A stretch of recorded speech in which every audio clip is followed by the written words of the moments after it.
بسم اللہ الرحمن الرحیم۔ السلام علیکم ورحمۃ اللہ وبرکاتہ۔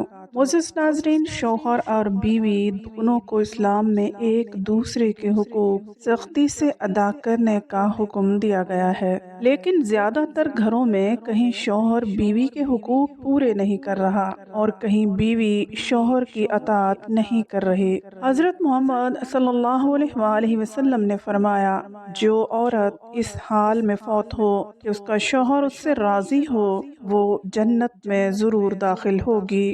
یہ حدیث اس بات کی دلیل ہے کہ شوہر کی اطاعت بیوی پر لازم ہے، لیکن یہ بات یاد رکھیں کہ زندگی کو پرسکون اور خوشحال بنانے کے لیے میاں بیوی دونوں کا کردار بہت اہم ہے۔ صرف جائز کاموں میں شوہر کی اطاعت پر یہ انعام ہے کہ بیوی کو جنت ملے گی۔ ناجائز اور مکروہ کاموں میں شوہر کو روکنا اور ٹوکنا بیوی پر لازم ہے۔ اندھا دھند شوہر کی اطاعت کرنا بالکل ناجائز ہے۔ ہم نے بہت سی احادیث سن رکھی ہیں کہ جن میں یہ فرمایا گیا ہے کہ بیوی شوہر کو حق کے زوجیت سے نہیں روک سکتی، لیکن ہم آپ کو آج وہ احادیث بیان کریں گے جن میں ان شوہروں کا بیان ہے جو جان بوجھ کر بیوی کے چاہتے ہوئے بھی حق زوجیت ادا نہیں کرتے۔ ایک موقع پر حضور اکرم صلی اللہ علیہ وآلہ وسلم نے فرمایا، عورت جب پانچوں نمازیں پڑھے، رمضان کے روزے رکھے، اپنی شرمگاہ کی حفاظت کرے اور اپنے شوہر کی اطاعت کرے، اس سے کہا جائے گا کہ جنت کے جس دروازے سے چاہو داخل ہو جاؤ۔ شوہر کو اس بات کا خیال رکھنا چاہیے کہ وہ بیوی کا خیر خواہ، ہمدرد، سخن فہم اور مزاج آشنا بن جائے، تاکہ اسے پھر کسی غم گسار اور دلجوئی کرنے والے کی ضرورت نہ رہے۔ جیسا کہ رسول اللہ صلی اللہ علیہ وآلہ وسلم نے فرمایا، مومنین میں سے کامل ترین ایمان اس شخص کا ہے جو ان میں سے بہت زیادہ خوش اخلاق ہوں، اور تم میں بہتر وہ شخص ہے جو اپنی عورتوں کے حق میں بہتر ہے۔ اسی طرح قرآن کریم میں اللہ پاک فرماتا ہے، اور ان عورتوں کے ساتھ خوبی کے ساتھ گزارو، اور اگر وہ تم کو ناپسند ہوں تو ممکن ہے کہ تم ایک شے کو ناپسند کرو اور اللہ تعالیٰ اس کے اندر کوئی بڑی منفعت رکھ دے۔ نبی کریم صلی اللہ علیہ وآلہ وسلم نے فرمایا، تم میں سے سب سے بہترین وہ ہے جو اپنے گھر والوں کے لیے اچھا ہے، اور میں اپنے گھر والوں کے لیے تم سب سے بہتر ہوں۔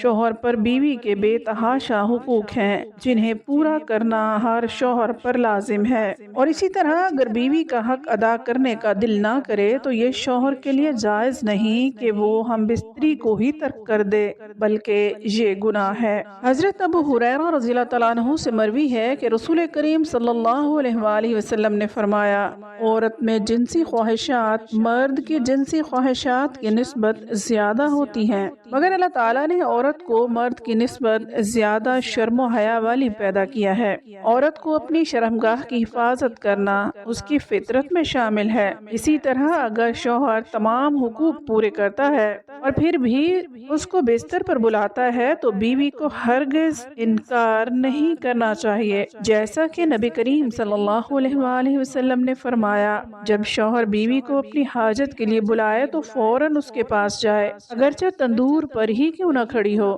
رسول اللہ صلی اللہ علیہ وآلہ وسلم نے فرمایا، جب کسی شوہر نے اپنی عورت کو اپنے بستر پر بلایا اور وہ نہ آئی، پھر اسی غصہ میں اس نے رات گزاری، تو صبح تک سارے فرشتے اس عورت پر لعنت کرتے رہتے ہیں۔ حضرت ابو ہریرہ رضی اللہ تعالیٰ عنہ سے مروی ہے کہ اللہ تعالیٰ کے رسول صلی اللہ علیہ وآلہ وسلم نے فرمایا ہے، اے لوگو، تم میں سے کوئی ہے جو اپنی بیوی سے حاجت پوری کرتے ہوئے پردہ کر لیتا ہے؟ وہاں جمع ہوئے صحابہ کرام میں سے کافی سارے صحابہ کرام کا ہاں میں جواب آیا۔ پھر آپ صلی اللہ علیہ وآلہ وسلم نے فرمایا کہ تم میں سے کوئی ہے جو اپنی راز کی باتیں دوسرے لوگوں سے کرتی ہیں؟ یہ بات سن کر سارے مردوں نے کوئی جواب نہ دیا۔ پھر آپ صلی اللہ علیہ وآلہ وسلم نے عورت کی طرف متوجہ ہو کر پوچھا کہ کیا تم میں سے ایسی عورتیں ہیں جو اپنے شوہر کی راز کی باتیں باہر جا کر عورتوں سے ظاہر کرتی ہیں۔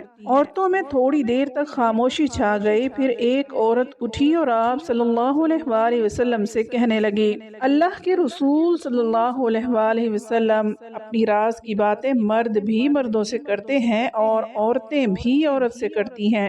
اس عورت کی بات سن کر آپ صلی اللہ علیہ وآلہ وسلم نے فرمایا کہ اپنی حاجت کی باتیں دوسروں سے ظاہر کرنا ایسا ہے جیسے ایک راہگیر زانی عورت ایک زانی مرد سے بدکاری کرتی ہے اور ارد گرد کے لوگ ان دونوں کو دیکھ رہے ہوتے ہیں۔ علماء کرام بیان کرتے ہیں کہ جب شادی شدہ جوڑا ایک دوسرے کے قریب ہوں تو سب سے پہلے بسم اللہ پڑھ لیں تو اللہ تعالیٰ ان سے جنوں اور شیطان کو دور کر دیتا ہے۔ اسی لیے سنت نبوی صلی اللہ علیہ وآلہ وسلم ہے کہ کپڑے بدلتے وقت بسم اللہ پڑھ لیں تو اللہ تعالیٰ اس انسان کو شیطان کے شر سے محفوظ فرما دیتا ہے۔ ہمارے اکثر بہن بھائی کپڑے بدلتے وقت بسم اللہ نہیں پڑھتے، شیطان اور جنات ان کے جسم کو دیکھ کر ان پر اپنا اثر چھوڑ دیتے ہیں۔ اللہ رب العالمین سے دعا ہے کہ اللہ رب العالمین ہم سب کو نیک اعمال کرنے کی توفیق عطا فرمائے،